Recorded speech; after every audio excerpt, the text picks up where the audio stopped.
ইউসুফ আলাইহিস সালামের ভাইরা এত জ্ঞানী ছিল, এই কিচ্ছা কাহিনী কোনের টাইম নেই।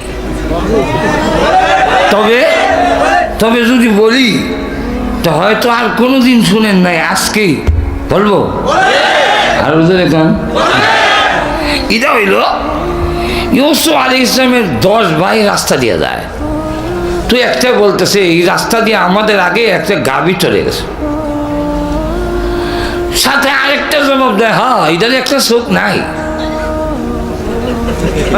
আরেকবারে কয়, হ্যাঁ এটা 7-8 মাসের অন্তত গাভীন হবে। ওই মহল্লার একটা গাভী চুরি হয়েছে, 1 চোখ নাই, 7-8 মাসের গাভীন। হে লোক খুঁজতেছে গাভী, এখন দেখে সুর বাড়ির কাছে দেওয়া যায়, এই দাও তোমরা আমার গাভী চুরি করছো। না না, আমরা আমরা শুন না, তাইলে আমার গাভীর যে 1 চোখ নেই কেমনে কইস? আমার গাভীর যে 7-8 মাসের ঘাপ, এটা কেমনে বললা? এবং এই রাস্তাটা যে গাভী গেল, বলদ তো হতে পারে, গাভী গেছে এটা কেমনে বললা? আন্দাজ করে কইছি, বুদ্ধি খাটাইয়া। কহা বুদ্ধি খাটাইয়া এইভাবে হুব হয়ে যায়। চলো বাদশার দরবার। বাদশার দরবারে নিছে। বাদশা বললো, তোমরা কি চুরি করছো? না না, আমরা বাদশা কই, ঠিক আছে মেহমান তো, আগে খাওয়ান দাও, বিচার করে হবে।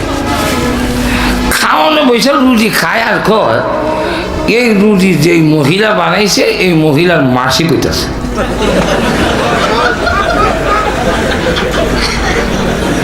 বাদশা দূর থেকে শুনতেছে, এরা যে কয়, খবর নিয়ে দেখে যে বান্দি রুটি বানাইতেছে ঠিকই তার মাসি করছে।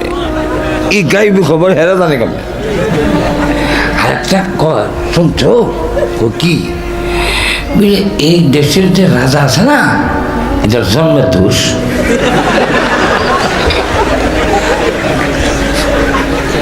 বাদশাও জানে তার জন্ম নিয়ে কিছু কথাবার্তা আছে। হ্যাঁ, এগুলো নাস্তার বলে কয়, এগুলোর বিচার করে হবে, আগে এটাই শেষ করো। এখন ঠিক না বলবো না, অসুবিধা হইতেছে? হ্যাঁ, আমি আপনাদের সামনে এসে ওয়াজ করব, এই কথা আমারও ধারণা কোনোদিন ছিল না। ডাক্তাররাও বলে নাই, আমেরিকান ডাক্তার, বাংলাদেশের না, আমেরিকার ডাক্তাররা বলছে বেঁচে থাকলেও শুধু ছায়া থাকতে হবে, ওয়াজ হবে না। কিন্তু আল্লাহ দেখাই দিলেন, ইচ্ছা করলে সব পারেন। Thailand to America 3 bar operation, কাছাকাছি গোয়ালা 3 বার কাটছে। এই দিকটা আপনি যাব, হাও কাটলো, বুক কাটলো, 80টা রেডিয়েশন থেরাপি। একটা বডি দেওয়ার পরে এই বডি চলে না, 80টা দিছে, 80টা। 10টা কেমোথেরাপি, একটা কেমোর দাম নিছে 15 লক্ষ টাকা। এখন বুঝেন কি দিছে। আল্লাহ এত বড় কথা বলার সুযোগ করে দিচ্ছেন, সবাই জোরে সোরে বলেন আলহামদুলিল্লাহ। অসুবিধা আমি শেষ করে দিব, অসুবিধা আছে?